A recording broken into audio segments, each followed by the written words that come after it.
નમસ્કાર મિત્રો, આજનો આ વિડિયો કરંટ પ્રવાહ, આજના પ્રવાહને અનુલક્ષીને લઈને આવ્યો છું મિત્રો આપની સમક્ષ.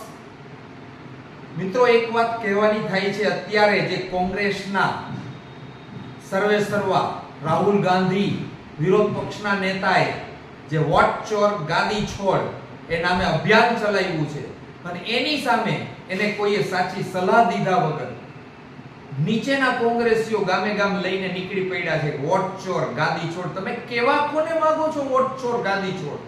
અરે જે ભારતીય જનતા પાર્ટી અને નરેન્દ્ર મોદીજી મિત્રો વિશ્વની સૌથી મોટી લોકશાહી પર્વ ઉજવી, ચૂંટણીમાં જંગી બહુમતીથી ત્રીજી વખત વડાપ્રધાન બન્યા, એને તમે એમ કહો છો વોટ ચોર ગાદી છોડ?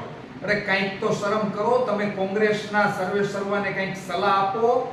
તમે લોકો નીચેના લોકો પણ ગામે ગામ લઈ નીકળી પડ્યા છો વોટ ચોર ગાદી છોડ. અરે ત્રણ વાર બહુમતીથી જે લોકો વડાપ્રધાન બન્યા છે, જે લોકો સત્તા ઉપર આવ્યા છે, એને તમે એમ કહો છો વોટ ચોર ગાદી છોડ. સંસદ નથી ચાલવા દેતા. અરે મિત્રો, સંસદનો ખર્ચ કેટલો લાગે છે તમે વિચાર તો કરો.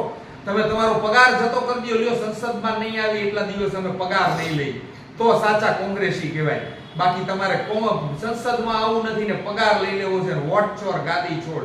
આના પેલા મિત્રો એ લોકોએ બનાવ્યું હતું કે ચોકીદાર ચોર હે, એવો આક્ષેપ કરીને બુમરેંગ પુરવાર થયો તો આખો આક્ષેપ સુપ્રીમ કોર્ટ સુધી લડ્યા હતા. સુપ્રીમ કોર્ટે રાફેલને, નરેન્દ્ર મોદીજીને અને ભારતીય જનતા પાર્ટીને ક્લીન ચીટ આપી હતી.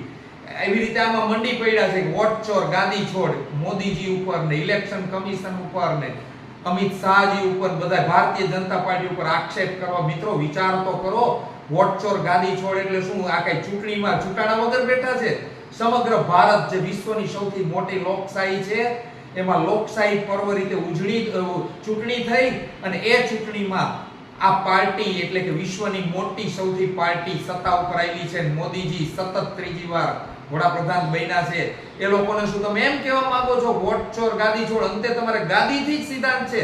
લોકોની સેવા કરવાનો કોઈ સિદ્ધાંત જ નથી. લોકોની સેવા ક્યાંય વિકલ્પમાં નથી અને બસ ગાદી છોડ ગાદી છોડ. તમારે ગાદી જ સર્વે સર્વા છે. તો મારે પબ્લિકને, મિત્રોને એટલું કેવું છે કે આ કોંગ્રેસને મિત્રો ગાદી સિવાય કંઈ દેખાતું નથી.